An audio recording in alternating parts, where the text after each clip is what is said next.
No, mga kapatid? Ibig sabihin, meron pa talagang umiiral na Sabat sa panahong ito. May natitira nga para sa bayan ng Diyos. Ibig sabihin, pag hindi nangingili ng araw ng Sabat, hindi bayan ng Diyos. Bayan ni Satanas. Malinaw. So kung uunawain natin, bayan talaga ni Satanas yung mga ganong klase ng church. So malinaw yan mga kapatid, ano? Isa yan sa palatandaan na binigay ng author ng banal na kasulatan na ang Sabat na 7th day, Saturday, Sabado ay pamamahinga ukol sa bayan ng Diyos. Hindi natin pinag-uusapan ito kung worship day ba ay Sunday, Monday, no? Tuesday, Wednesday, Sabat ang pinag-uusapan natin dito, hindi worship day. Pwede tayong mag-worship from first day to 7th day. Pwede tayong mag-worship pero Sabat ang pinag-uusapan. Sabat, take note, Sabat po. Hindi po anumang araw, Sabat mismo. 7th day, specific ang nasa paksa. Kapag meron pang lilitaw mamaya na argumento na hindi pumapatungkol at hindi tatama sa araw ng pamamahinga na siyang Sabat, 7th day Sabado, hindi magigiba ang aking paksa. Kailangan magiba ang aking paksa na hindi Sabat.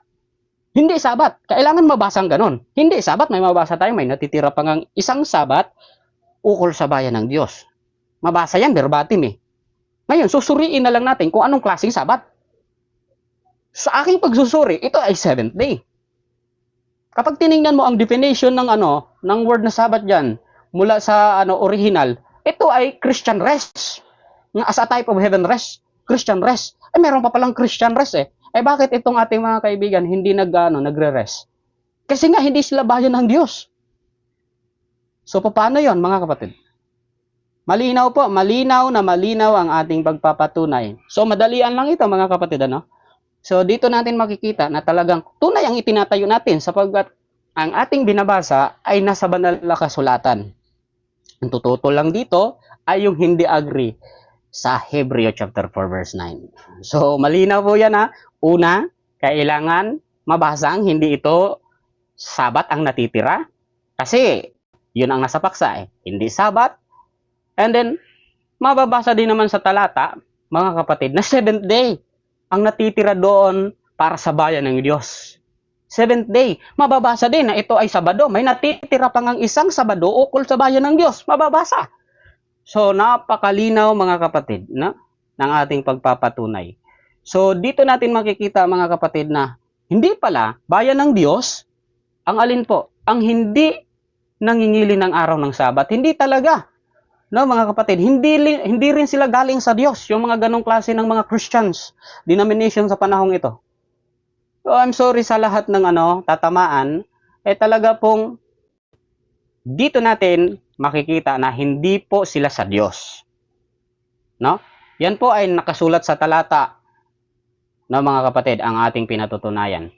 So, kung uunawain talaga natin ang nakasulat sa talata, sabi nga niya, sabi sa banal na kasulatan, yung sinulat sa banal na kasulatan, ito ay pinasulat para ating maunawaan. So, inuunawa yung nakasulat doon. Pinag-aaralang mabuti kung ano ba talaga ang inihahayag ng author. So, malinaw naman, kahit atras mo ang mga verse. Last 1 minute.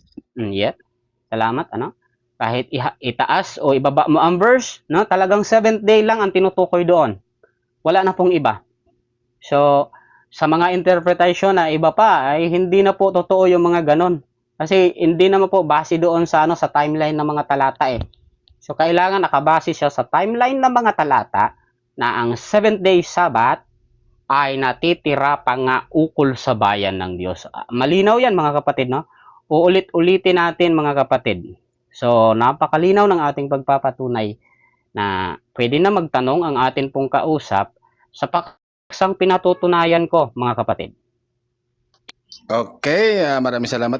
Affirmative side. Pakinggan natin ang natag ng affirmative side sa paksang patutunayan na may natitirang 7th day Sabado sa bayan ng Diyos. Ako, ready ka na, Brother Lord? Yes. Debate, 7 minutes. So, debater, disclaimer, this is running time, 7 minutes, Okay, ito pong aking tanong. Tama po ba yung nasulat sa Biblia at sa Ellen G. White na ang 7th day Sabbath ayan ay sabaton sa Greek. Tama ba si Ellen G. White o mali? Objection, Mr. Moderator. Objection. Okay, anong objection? Meron tayong rules sa debate na sa unang latag, doon siya magtatanong. Pwede niya yan itanong sa Okay. ikalawang latag. Next Okay. question, magtatanong No. lamang No. sa No. I-pause ang time ko muna. Ano yan mamaya. Paano ba i-post ko? Host, Ito, ano? dapat inorasan nyo kanina sa screen. Hindi yung ganyan. Kasi hindi talaga Mustafa. Host, yung host time, 6 minutes and 50 seconds. Ibalik na lang sa 7 kasi may objection naman tayo. Sige, paki-reset yung time, May counter objection ka ba, Brother Lord? Yes, ang objection ko, pakilagay nga ng roles sa screen para at least makita po natin. Meron ba tayong rules na Ayan sa screen kanina. magtatanong lamang ayon sa Ay, inilatag? hindi po, hindi ganun. Ang roles kasi, Wala po yata. ayan. Ayan po, ang ano natin, ayan, wait lang guys ha. Ayan yung rules, Ayan po ang Sagutin roles, muna. sabi dito, Ayan, ay yan. ito. Kung ikaw ay nagpahayag, ito pala, kahit ano ay maaring itanong, basta naaayon sa paksa.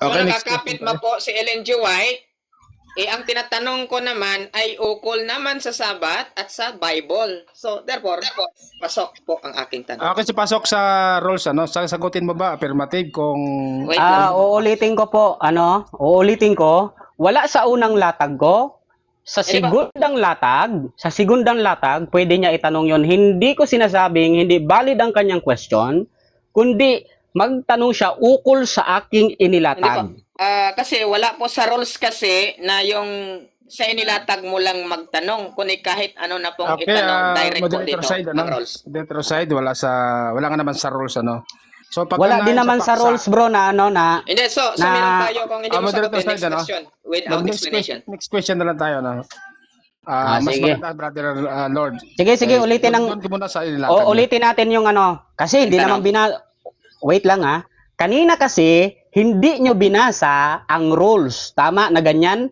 Hindi nyo yan Hindi. binasa eh. Ganito bro, Ang hindi siya binasa. binasa, pero sinabi kanina bro, tingnan mo yung rules natin sa screen. Nagsabi ako ng ulit-ulit. Sige, kanina. ulitin ang tanong. Okay, Ulitin ang tanong, sasagutin natin yan. Okay, tanong. Sige, bro. Next question. Okay. Tama ba si Ellen G. White na ang 7th day Sabbath, ayon sa writings niya, tama ba si Ellen G. White? At yung Biblia, tama ba si Ellen G. White? At ang Biblia na ang 7th day Sabbath ay siyang Sabaton sa Greek? Yes or no? Yes, Malinaw na yung word na Sabbath rest, yan po ay Sabaton. Kapag tiningnan po natin doon sa Hebreo chapter 4 verse 9, sa Strong Concordance, ang word na Sabbatismos ay mula po sa word na Sabaton. Malinaw ang aking pagpapatunay. Kaya naitayo ko ang Hebreo chapter Next 4 question. verse 9. Okay. Next So sa question. makatuwid, kung ang 7th day Sabbath ay Sabaton, so sa makatuwid, ang nakalagay dito sa Hebreo chapter 4 verse 9 ay Sabatismos at hindi Sabaton. Tama ba yung sagot mo na yon? Yes or no? No, mali yung No. pagkakasabi mo na tama ba yung Sabaton or Sabatismos dito sa Hebreo chapter 4 verse 9. Doon ka lang nagbase sa Hebreo chapter 4:9 na Sabatismos. Kapag tiningnan mo ang Strong Concordance, kapag pinindot mo ang word na Sabatismos, galing siya sa word na Sabaton. Malinaw ang Next nakasulat question. doon eh. Next question. 20 seconds lang pagsasagot. Next question. Continue, Brother Lord. Nakamute ka, bro. Nakamute ka. Sorry. Yan, go ahead. Ano ba ito? Wait lang ha. Okay, wait. Okay, wait lang guys. Okay. Sabi mo kasi kanina, no, hindi Sabaton ang nakalagay. Ano basahin ito, Brother MT? Ano basa? Objection, Mr. Moderator. Okay, stop the time. Stroman fallacy. Ang sabi ko po kanina, nakapokus lang siya doon sa word na Sabatismos. Kapag pinindot mo ang word na Sabatismos sa Strong Concordance, ang original na word nito ay from the word Sabaton. May counter objection ka ba, Lord? Editor, ang aking tanong, Beren. Choppy ka. Chapi. Sabi ka, Lord, Chappy. Okay, malinaw na ba? Malinaw? Okay, go ahead. Ilaw. Ilaw na. Okay, sabi mo Go ahead, kasi ang continue. 7th day Sabbath ay Sabaton. So ang nakalagay dito sa Hebreo chapter 4 verse 9 ay Sabatismos. Tanong, ano basahin ito, Brother MT? Sagot. Sa batismos, pindutin mo yung Amen. G4520, no? Pindutin mo yung G4520. Kapag pinindot mo yan, derives from the Sabaton ang nakasulat doon sa origin. Pindutin mo. Ayaw mo pindutin sa strong concordance kasi mabubuking ka na yun ay galing pala sa word na Sabaton. Sunod na tanong. Follow-up question. Di ba totoo? Tama ba yung sagot mo na yon? Na hindi ang nakalagay actual ay sabatismos at hindi ang origin no na Sabaton? Tama ba yung sagot mo na yon? Yes or no? No, mali yung pagkakasabi mo. Ang sabi ko kasi kanina, malinaw na malinaw, kapag pinundot mo yung word na sabatismos sa Hebreo chapter 4 verse 9 sa Strong Concordance, ang nakasulat dito ay origin from a derivative of Sabaton. Napakalinaw po. Ang origin pala ng word na sabatismos ay Sabaton. Napakalinaw. Kaya tama ang pagpapatunay ko na 7th day Okay, Sabbath, next Sabado, question. Saturday. Okay. Sa makatuwid, ang tanong ko sa iyo, sabi ko sa iyo, sa makatuwid, tama yung sagot mo na yon, yes or no? Ang sabi mo, no! Hindi tama yung sagot mo sapagkat sabi mo ay no. Tanong, titindigan mo ba hanggang matapos yung sagot mo na yon na hindi tama yung sagot mo, yes or no? Objection, Mr. Moderators. Stop the time. Policy yan. Objection. Policy. Tinatawag yung ad hominem question. Nakadirect sa akin eh. Ang pinag-uusapan natin, according sa banal na kasulatan, bakit mo i-address sa debater ang tanong? Okay, that's it. Ad hominem policy. Okay, moderator side. No. Moderator side. Counter objection. That is include to the paksa, ano. So, Counter objection. counter objection, brother, ano. Moderator, that's not ad hominem o strawman fallacy. That is confirmatory question according po sa answer niya nung una. Kung kinukonfirm Okay, ko moderator, kung objection, tama ano, ba yung sagot na yon kasi ang ang sagot niya ay no. So hindi tama. So sa makatwid hanggang matapos bang debate, titindigan mo ba na hindi tama yung sagot mo na yan sapagkat sagot mo ay no? So, moderator Yes or side, no? narinig ko yung objection ninyong dalawa, ano.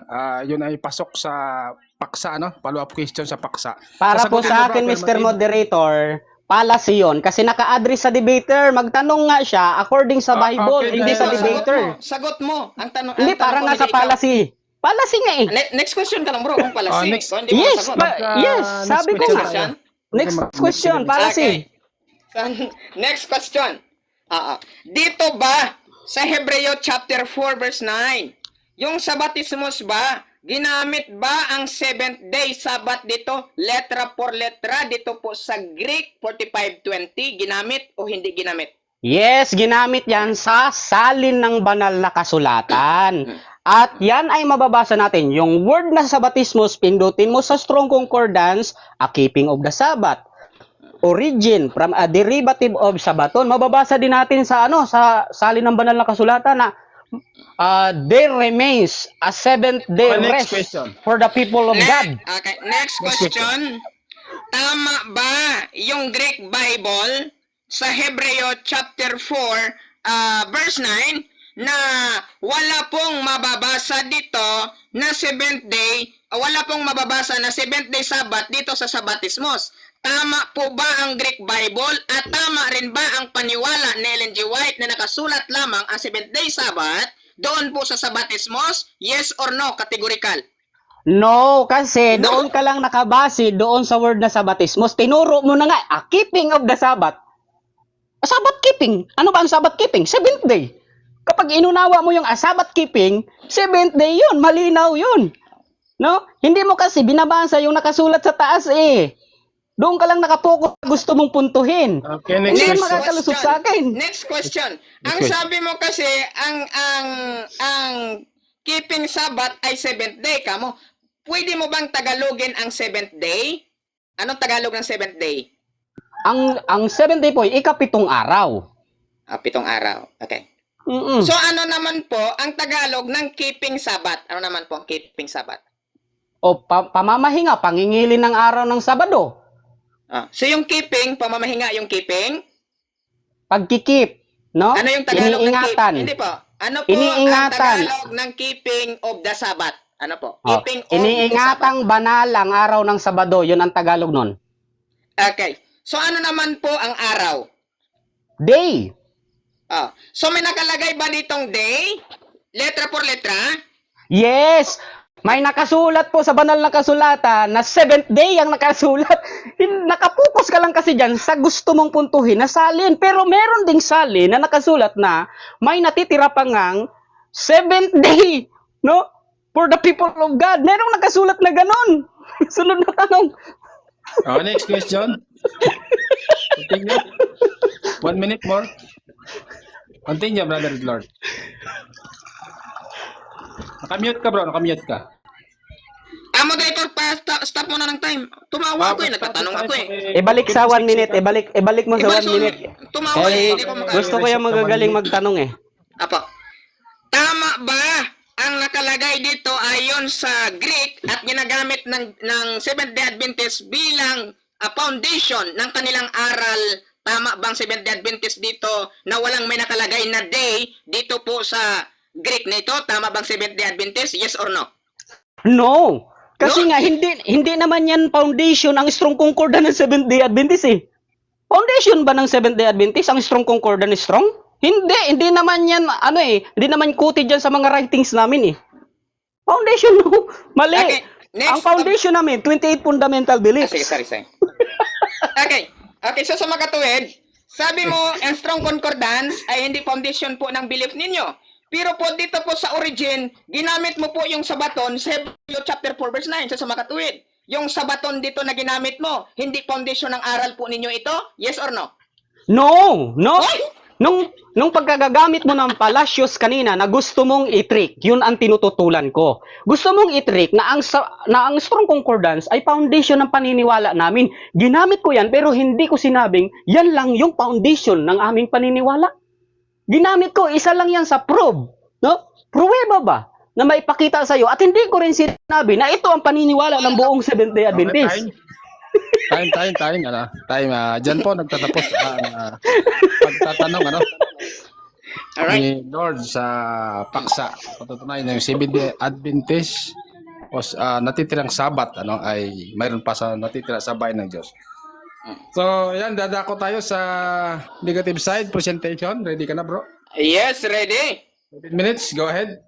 Okay, kung titingnan niyo po mga kaibigan, iba po ang 7th-day Sabbath, no? Sa natitirang Sabbath, ang papatunayan ko, ang may natitirang 7th-day Sabbath ay Sabado ukol sa bayan ng Diyos. Unang premise, wala siyang mababasa dito sa Greek na 7th-day Adventist. Wala, 7th-day Sabbath. Ang nakalagay po Sabbath. So that is spiritual Sabbath, that's not physical Sabbath, sapagkat ang Sabaton po ay physical Sabbath. Ano ba ang physical Sabbath? May expiration. Ito walang expiration. Bakit? Tingnan ninyong konteksto ha. Kaya mali ang unawain. Nadali. Sabi niya, tama ba yung sagot mo na yun? No! Ito mali nga.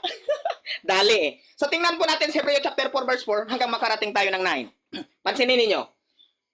Sapagkat sa isang dako ay sinabi niya, ang ganito tungkol sa ikapitong araw, at nagpahinga ang ikapitong araw ang Diyos sa lahat ng kanyang magagawa. Pansinin po ninyo tumigil, rest, tumigil At sa dakong ito'y muling sinabi, hindi magsisipasok sa aking kapahingahan. Pansinin nyo muling sinabi, ang alin? 6, kaya't yamang may natitira, pang ibang dapat magsipasok doon, at ang mga pinangaralan ng una ng mabuting balita ay hindi nangapasok dahil sa pagsuway. Yung una daw po, hindi daw po nagsipasok po sa Sabat po, yung natitirang Sabat, hindi nagsipasok yung una dahil sa pagsuway. Bakit? Yung una, nagsasabat yun eh.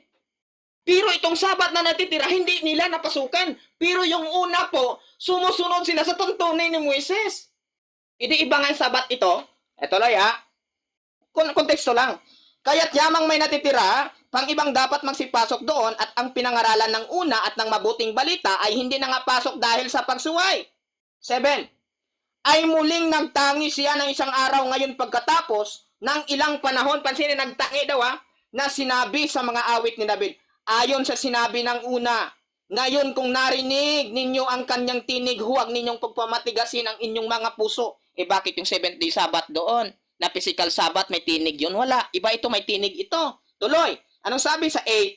Sapagkat kung ibinigay sa kanila ni Josue ang kapahingahan, ay hindi na sana siya salitain pagkatapos ang ibang araw. Idi itong Sabat na ito, hindi pa ito ibinigay po ng successor ni Moses na si Joshua, yung Sabat na yon. Bakit? Kasi tinatamasa na nila yung Sabat sa panahon pa lang ni Moses, Brother MT. Bakit? Anong Sabat ito? Spiritual rest po ito, type of heaven, hindi type of physical rest. Yung lalabas ka sa bahay mo, wag kang lumabas, wag kang magsaing. Physical yun. 9. Therefore remaineth therefore a rest to the people of God. Ito yung natitirang Sabat. Ito po yung walang expiration. Type of heaven. Type of eternity. Yung may tinig. Gets? Ngayon, ano po, bakit mali po ang pagkaunawa ni Brother MT? Tandaan po natin, ang 7th day Sabbath, never po maging Greek yan na Sabaton. Yan po, no, ang 7th day, never yan magiging Sabatismos, kundi ang 7th day Sabbath, ginamit po yan sa Greek, Sabaton. Bakit? Na-expire po yung physical Sabbath ayon po dito sa Colossus chapter 2, 16, 17. Kaya't huwag ninyong hayaan na kayo'y hatulan ng sinuman tungkol sa pagkain o pag-inom o tungkol sa mga kapistahan o bagong buwan o mga araw ng Sabat na anino lamang ng bagay na darating, ngunit ang katawan kay Kristo na expired na siya. Blotting out, sabi sa verse 14, and Hebrews chapter 8 verse 13, sa pagsasalita niya ng isang bagong tipan, ginawa niyang luma ang una, ngunit ang bagay na luma at tumatanda ay malapit nang mawala. Nawala na. Bakit? May bago na. Alin ang bago? Yung natira na hindi pa ibinigay ni Josue sa kanyang bayan. Expire na yung sa inyo, ano po yon? Makalangit pong Sabat yun. Number 2. Ito yung magandang presentasyon. May punto. Ayan. Number 2. Si Jesus ay Panginoon ng Sabat in Matthew chapter 12 verse 8. Ito yung may tinig na dapat pakinggan natin, Brother MT. Sapagkat ang anak ng tao ay Panginoon ng Sabat. Ibig sabihin, hindi na po yung law of Moses ang Sabat, ang pasakupan mo kay Kristo na. Bakit? Siya yung fulfillment ng lahat ng kautusan. Mga anino lamang yun at ang darating ay ang Kristo. Okay? In Matthew chapter 2, 27, 28, at sinabi niya sa kanila, ang Sabat ay ginawa para sa tao, at hindi ang tao para sa Sabat, kaya't ang anak ng tao ay Panginoon din ng Sabat. So therefore, tao po ang masunod, hindi yung physical Sabat. Bakit po? Dahil sapagkat ang Sabat natin ay spiritual Sabatismos, type of heaven, hindi po type of the law, hindi po type of physical, hindi po shadow. Gets? Ngayon, sa pagpapatuloy po natin, pangatlong punto, first, second, and third. Ano bang first? Ano first natin? Ang Sabat ay bahagi ng lumang tipan na nawala na sa bagong tipan. Kaya wala kang mababasa ng mga Christian ay natira pa rin ang 7th day Sabat na expire na. Ngayon, number 2, si Jesus ang Panginoon ng Sabat. Therefore, si Kristo pong masunod. Hindi po ang Sabat sapagkat ang kautusan sa Juan 1:17 ay ibinigay kay Moises, ang biyaya kay Kristo. Pangatlo, ang mga Kristiyano ay nasa bagong tipan at hindi na sa ilalim ng batas ng Sabat. Ano po? Roma chapter 6 verse 14. Sapagkat ang kasalanan ay hindi na maghahari sa inyo, sapagkat kayo'y wala na sa ilalim ng batas, kundi sa ilalim na ng biyaya. Yung 7th day Sabbath, sabi doon, principalities yan, mga ordinances yun. Hindi na, expire na daw . Ngayon, Galatians chapter 4, Last verses 10 to 11. 40 seconds. Sige, thank you. Kayo'y magmamasid ng mga araw at mga buwan, at mga panahon at mga taon, ako'y natatakot sa inyo. Baka ako'y nagtrabaho ng walang kabuluhan para sa inyo. Kaya Brother MT, mag-observe ka ng Sabado. Walang kabuluhan, ebanghelyo ni Pablo, ebanghelyo po ni Kristo. Dapat po natin ilagay sa ating pag-iisip yung biyaya. Sapagkat ang biyaya, naroon pong banal na Espiritu, nandun pong Ama, nandun po ang Anak. Kaya, kung nasa ilalim ko pa rin ang kautusan, hindi ka pinapatnubayan ng banal na Espiritu. Pag wala kang Espiritu, impyerno. Pero joke lang yan, MT ha. Hindi yan seryoso sa'yo. Joke lang. Ayun, Ngayon, time. okay. Time Okay, na. Nagtatapos yung negative side. Ano? So to enlighten sa ating 29 viewers, napakinggan nyo yung yung mga version ng Sabat. Ano? At ating paksa, yung natitirang Sabat na Sabado sa bayan ng Diyos. So ready ka na, Brother MT, sa pagtatanong 7 minutes? Yes, ready na po. Ayan, magsalita ka bro. Go ahead. Mag-start yung time. Okay. Nang itindig ko ang katotohanan na patutunayan kong may natitirang 7th day Sabat Sabado ukol sa bayan ng Diyos. Nang itayo at maitayo ko yan sa panahong ito. Narinig mo ba o magbibingi-bingihan ka? Categorical question. Narinig mo ba o magbibingi-bingihan ka? Narinig ko ba o magbibingi-bingihan ako? Palasi. Next question. Objection, Mr. Moderator. Nasa rules mo eh. Palasi. Next question eh. Objection muna. Palasi. Anong Palasi daw, bingi-bingihan? next question tayo. Next question eh. Stroman. Next question. Question. Apo. Stroman palasi. Next question. Sunod na tanong. Ah. Dahil next question. Pero may objection Wala. dapat ako. Objection muna Palasi. dapat. Sige, Hindi na objection. next Stop the time. Hindi po, Ano pag may objection? next question, wala na pong objection eh. Ayun dyan sa kanina sa rules eh. Ni-emphasize. Ibalik yung oras ko kasi ano daw eh. Next question eh. Ibalik yon. Apo. 7 minutes. Sige, ibalik po. Palasi yun eh. Pala si. Sige, continue. Stroman yun, po. Sige. Okay. Sunod na tanong. No? Nang patunayan at itindig ko ang 7th day Sabat na natitira Sabado, Saturday, ukol sa bayan, wait lang, wag mo na sapaw. Sige, sorry. Nang maitayo ko ang paksa kong may natitirang 7th day Sabat, Sabado, Saturday, ukol sa bayan ng Diyos. Tinututulan mo ba ang katotohanan na nakasulat sa banal na kasulatan? Tinututulan mo o hindi? Palasi na naman kasi walang sabado doon. Next question. Objection, Mr. Stroman. Moderator, objection. Next Anong question lang objection? agad, next question. Stop the time. Anong objection? Kanina po kasi, pag sinabi pong next question lang, wala nang Sige, kasi sige. yun ang pinag-uusapan. Next question lang. Sige, next question tayo. Hindi, wala pa akong objection counter. Magka-counter muna tayo, pambihira. Sige, anong counter objection? Ang counter objection ko po, Stroman palasi, nag-assume siya na mayroon pong Sabado daw doon sa Hebreo chapter 4 verse 9, na wala naman. Din sabi niya pa, katotohanan daw Sabado nakalagay doon. Kaya po, Stroman, kaya next question tayo. Okay, Assumption tuloy yun. tayo. Continue Palasi, tayo. assumption. Question tayo. Next question tayo. Ginamit mo ang strong concordance kanina o yung Greek. Nung pindutin mo ang G4520, yung word na sa batismos, saan yun origin? Sa word na sabaton o sa sabatism?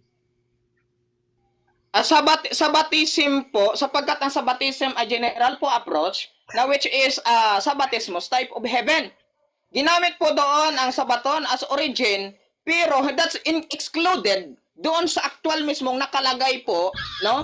Sa actual na nakalagay sa Bible na sabatismos, which is yung hindi pa naibigay na sabat ni Josue. Next yung physical question. sabat na sabaton Next naibigay. question. Okay. Ang sabi mo, sabatism at sabaton. Doon sa G4520 ang nakasulat sa ginamit mong strong concordance. Nung sagutin mo, na galing pala yon sa word na sabaton at sabatism. Tama ba yung sagot mo o mali yung sagot mo? Categorical question.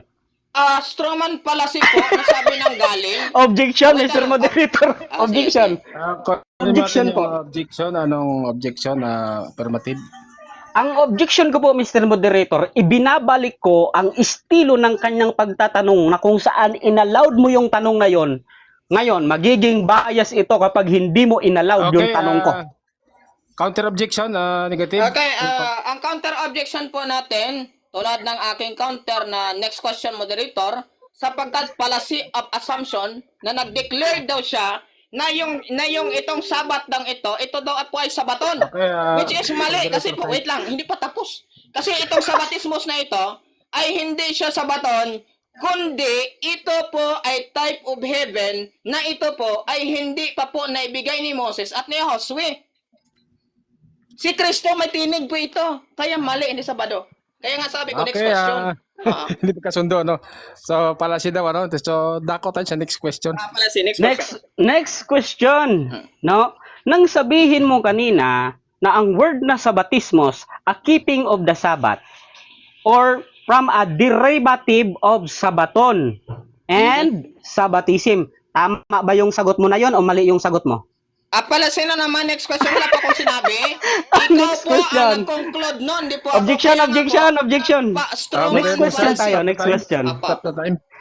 Next question po. Next question. Ang ano po, ang objection ko po, pagka sinabing Palacios, automatic, next question, wala nang side comment. Next Next question question na na lang. nga ako kasi strongman niya eh. Wala akong sinabi, ikaw nagsabi. Sige, Next question wag ka. na bagitin yung palasi Sige next po. question na lang. Next Go ahead. question. Palasi talaga next question, sige. According sa sinulat ni Apostol Paul na so then there remains a Sabbath rest for the people of God. Agree ka ba doon o hindi ka agree? Hindi pa ako agree kung mali kung pagkaunawa mo. Pero kung tama po, ang pagkaunawa mo na ito po ay hindi pa naibigay doon kay Moses na 70 Sabbath, which is Sabaton, hindi po ako mag-a-agree po doon. Pero po ang tinutukoy po dito kasi remaineth, yan po yung Sabbatismos na type of heaven na hindi pa po naibigay sa Old Testament. Ang Sabaton 70 na ibigay na, ito hindi pa. Next question. Apa. Sabi mo, hindi ka agree doon sa Hebreo 4 verse 9 na itinatanong ko sa'yo. Tama ba yon? Titindigan mo ba yon hanggang sa huli? Yung sagot mo na yon na hindi ka agree? Yes or no? Next question, Stroman. Wala po akong sinabi sa Hebreo 4.9 ang hindi ko inagrihan. Yung unawa mo hindi ko inagrihan kay Stroman. Next question. Next. Sunod na tanong. Hindi Apa. naman ako nagtatanong about sa unawa ko. Yung talata ang itinatanong ko. Premise yan ha. Yung mismong nakasulat sa talata. Ang sabi mo kanina, hindi ka agree sa nakasulat sa talata na so then there remains a Sabbath rest for the people of God. Sabi mo, hindi ka agree. Tama ba yung sagot mo na hindi ka agree? Yes or no? Itong aking sagot, Objection. tama po ang Objection. Yes or no? Hindi ako Sige po. nagtatanong ng tama o mali. Tama Yes ba or no? yung sagot ko? Tama ba yung sagot ko? Yes, tama yung sagot ko. Kung ang remaineth po doon ay tamang interpretasyon. Hindi po ako nagsabing disagree ako sa talata ha.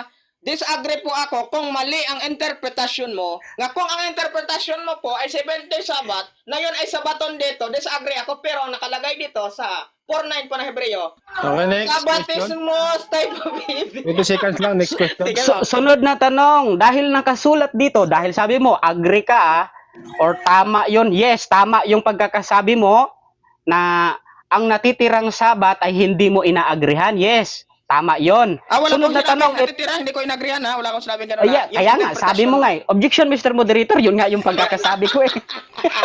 Ang gulo-gulo mo. Ikaw yung magulo. Paki-rephrase yung tanong.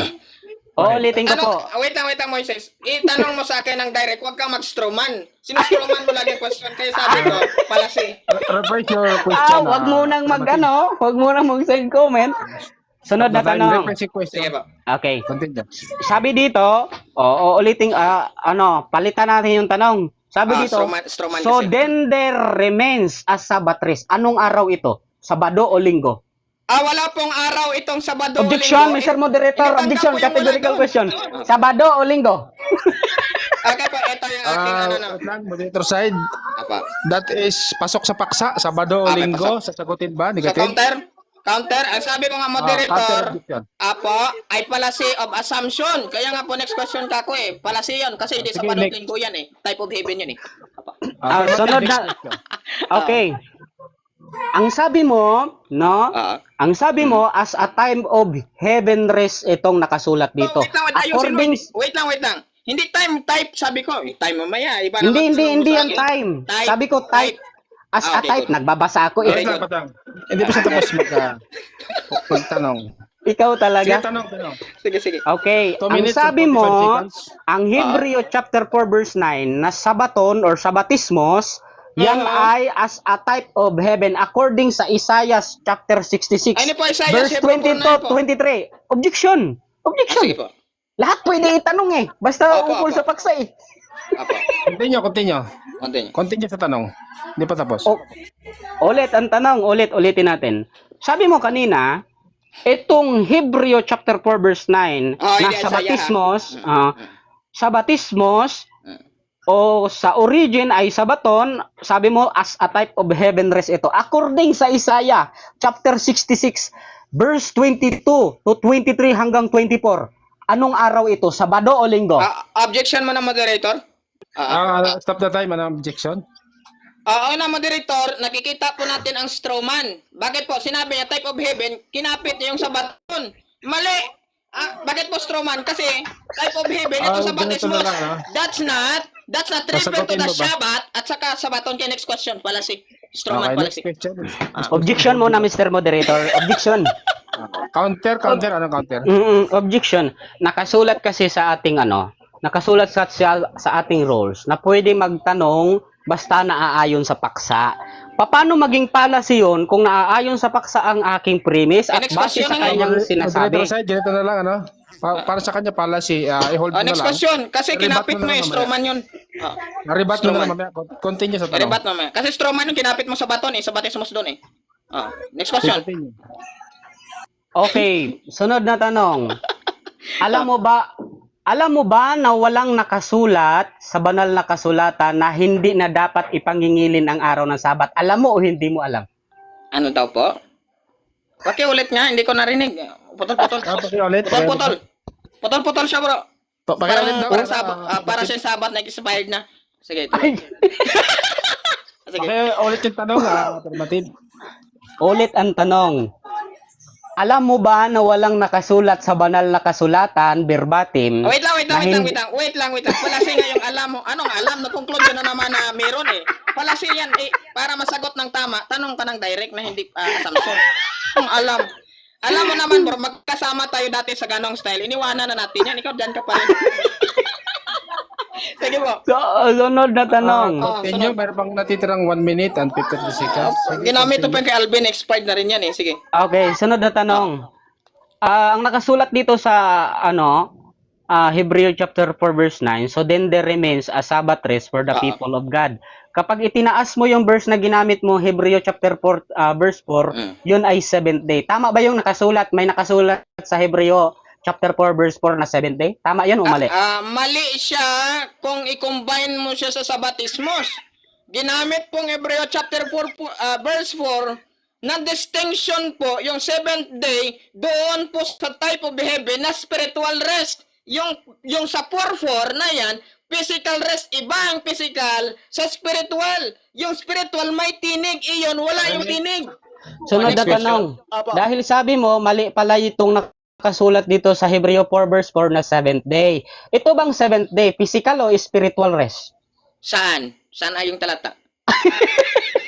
Ulit ang tanong, ulit. Ulit ang tanong. Last 1 minute. Okay. Ito bang word na 7th day? Ito bang word na 7th day? Itong rest na to na pinapahinga na mahinga ang Diyos. Ito po ba ay physical o spiritual? Boss po siya kasi ang rest. Wait lang. Sagot mo na. Kasi po ang sa Diyos, hindi po 7th day Sabbath yan. Kundi ibig sabihin po sa God, huminto. Kaya may tinatawag yung rest note. Ibig sabihin ng rest note, paghinto. Ang tinutukoy naman sa tao, physical talaga yan. Huwag kang lumabas sa bahay, huwag kang magsaing. Kaya strawman ka na naman, pinag-combine mo ang kapahingahan ng Diyos at kapahingahan mo. Iba po yan, bro. Next question. Next question. Last question. Okay. Sabi mo, physical tsaka spiritual. So kapag nangingili ng araw ng Sabat ang bayan ng Diyos, yun pala ay spiritual tsaka physical. Yes or no? Hindi, no. Sapagkat po, wait lang. Huwag ka muna tumawa. Kasi po, may description. Kung tumutukoy sa bayan ng Diyos sa Old Testament, physical talaga yun. At ang bayan ang inutusan doon, hindi po God. Kasi po, ang Diyos hindi po under ng law. Ang law po ay under ng God. Kaya mali ang unawa mo. Time na. Po. Ay, sige, Time na. Time, ano? So, ayun, baka mahilo yung ating pakinig, ano? So, tama na muna yan. Alis na ako, bibili pa ako ng ulam. Bro, Moises, Rebat na lang, ano? Sige. Okay na. Hindi na bro, hindi na magre-rebat bibili kasi. ako ng ulam Bahala na kayo Alis na yan. Bahala kayo dyan. Bumili ka na ng ulam, pareho lang tayo hindi kumain Magpa-schedule na lang tayo para magiging formal at maganda yung ating debate. Yan, maganda yan. Puro strawman ang banat mo Ikaw din sige na, next time na tayo. Maganda ang debate. Ayan. Ayan. Thank you. Parehas mga Yeah, kaibigan, veterano yung nag-uusap. magkaibigan kami nitong tatlong ito, si Brother Centennial, then si Brother MT. Ayan, mga sulit na kaibigan yan.